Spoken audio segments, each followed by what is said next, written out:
Hello and welcome to Middle East Matters. I'm Rochelle Ferguson-Bouyahi. Coming up in this week's show, efforts to restart talks. France's Foreign Minister meets Israel's Prime Minister and the Palestinian President ahead of a peace summit scheduled for this summer here in Paris.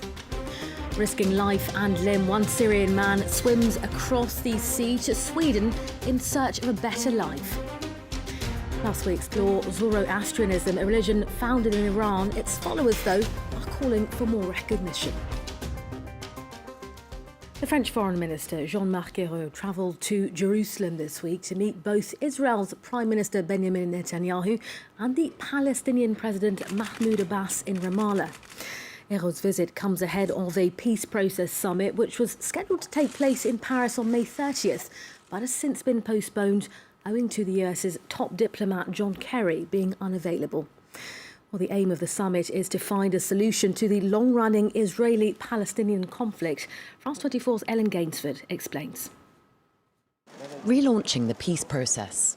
Headed by the French Foreign Minister, France is attempting to reanimate stalled Israeli-Palestinian peace talks. Efforts have been frozen since a US-brokered initiative collapsed in April 2014. International relations specialist Josie Meckelberg told France 24 there's a vacancy for foreign intervention. I think any initiative is better than no initiative when there is a stalemate, and already we saw some increase of hostilities along the Gaza borders. You know, all around it's a very unstable region. There is a vacancy, there is a space for international powers to intervene, and why shouldn't be France as well? While President Abbas has welcomed French involvement, Israel has already voiced concern. The country's foreign ministry director told newspaper The Jerusalem Post that the French proposal has many problems, including the fact that last month France supported a UNESCO resolution regarding access to the Al-Aqsa Mosque, one of Islam's holiest sites and the holiest site in Judaism, a source of religious and political tension between Israelis and Palestinians and a frequent flashpoint in the conflict.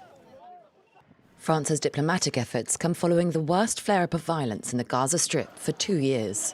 In 2014, Israel and militants in Hamas-controlled Gaza fought a devastating war that lasted 50 days.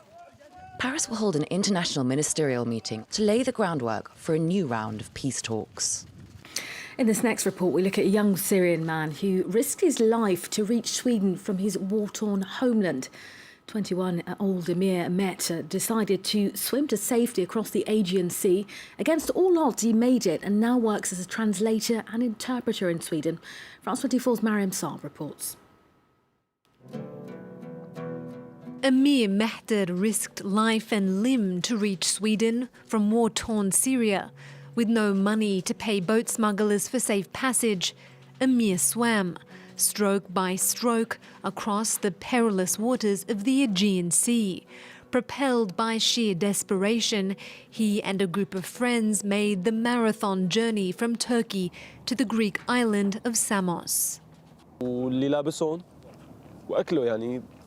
went with the clothes on our backs and the basics like dates and water. We agreed to go in 2 by 2, so that if something were to happen to one or the other, we could help.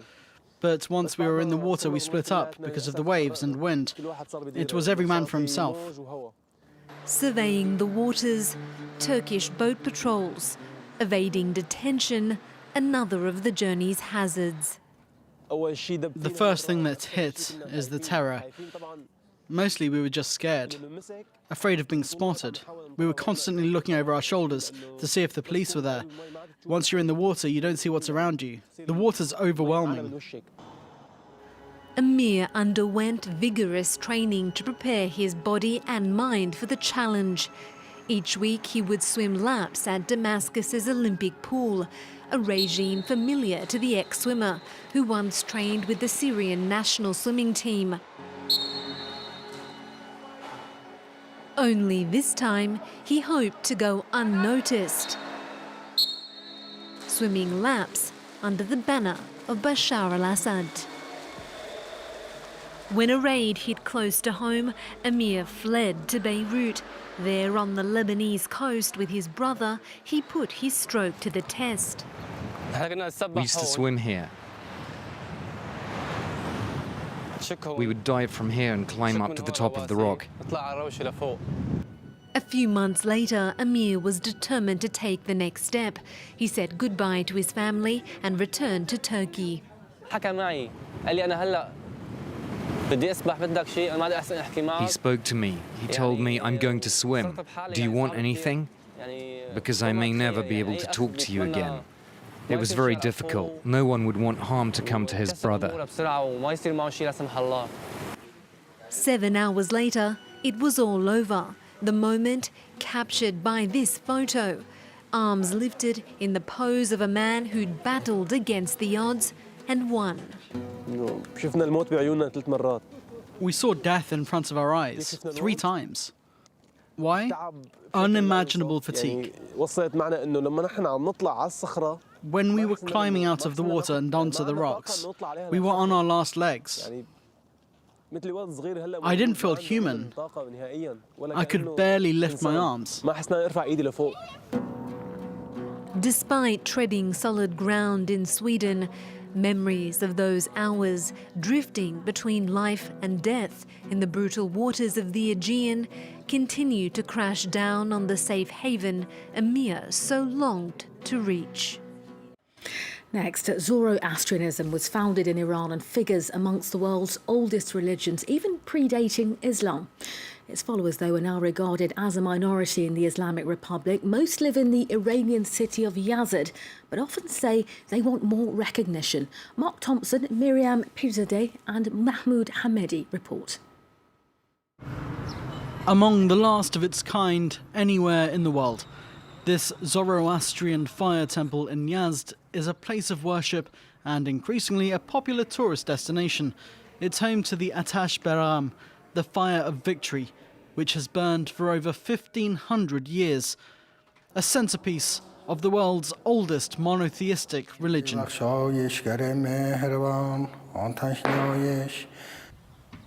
The temple's museum houses the sacred Zoroastrian book, the Gata. It teaches the religion's followers to respect 3 key commandments. Good thoughts, good words, and good deeds. There you go. That's it. The customs came one by one. It was the priests that introduced them, and not the departing prophet Zarathustra. Romina and her friends are among the last 30,000 practicing Zoroastrians living in Iran. Since the country's Islamic Revolution in 1979, their numbers have fallen drastically. Zoroastrians are now recognized by the state as a religious minority. An MP represents their interests in Parliament, but many other doors have been closed. They're barred from holding senior government and military positions. Living in an Islamic state also affects their daily lives. During Ramadan, although we don't fast, out of respect for those who do, we don't eat or drink water in public. We also don't organise weddings during mourning periods for the same reason. These Zoroastrian cooling towers have stood in Yazd for around 800 years. Every afternoon, the group of friends come to guide visitors around the buildings. They say authorities should be doing more to help maintain such old places of worship. The authorities in charge of the country's cultural heritage should pay more attention to our cultural heritage, but also the protection of such historic sites in general. Among the places Zoroastrians once protected, they're dakhmes, known as Towers of Silence. Until the Islamic Revolution, they would leave their dead here for vultures to consume. Now the area is a quiet tourist destination at the foot of the Elborz Mountains. Well, that's all from the Middle East Matters team for now. See you at the same time next week.